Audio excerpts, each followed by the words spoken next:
Favourite politician എന്ന് പറയുമ്പോൾ നിലവിലുള്ള ഒരു പൊളിറ്റീഷ്യനോടും വലിയ താല്പര്യമില്ല.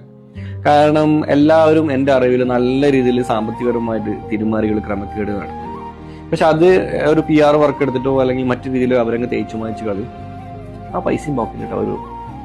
അപ്പൊ എൻ്റെ ഫേവറേറ്റ് പൊളിറ്റീഷ്യൻ ഞാൻ കണ്ടതിൽ ഒന്നെനിക്ക് പാണക്കാട് തങ്ങൾ ഭയങ്കര ഇഷ്ടമാണ്. അദ്ദേഹം മരണപ്പെട്ടു പോയി.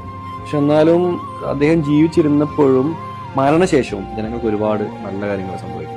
ആ ഒരു മഹാൻ ജീവിച്ചിരിക്കുന്ന സമയത്ത് ഇപ്പം പല ആംബുലൻസ് കാണാൻ വേണ്ടി നമുക്ക് അത് ഒരുപാട് ചാരിറ്റി പ്രവർത്തനങ്ങൾ നമുക്ക് കാണാൻ പറ്റും. ഇപ്പം ഇവിടെയാണ് ഇപ്പോൾ KMCCയുടെ ഒക്കെ ഒരുപാട് പരിപാടികൾ നടക്കുന്നത്. അപ്പം ഇതിൻ്റെ ഒക്കെ ഒരു തുടക്കക്കാരൻ എന്ന നിലയിൽ ആ ഒരു വ്യക്തിയാണ്. അപ്പം എനിക്ക് തോന്നുന്നൊരു 10 കൊല്ലം കഴിഞ്ഞാലും ഒരു 100 കൊല്ലം കഴിഞ്ഞാലും ഒരിക്കലും അതിനെ പകരം വെക്കാൻ പറ്റുന്ന ഒരു നേതാവ് എന്തായാലും കേരളത്തിൽ. അപ്പം അന്നും ഇന്നും ഫേവറേറ്റ് നേതാവ് എന്ന് പറയുന്നത് പാണക്കാട്.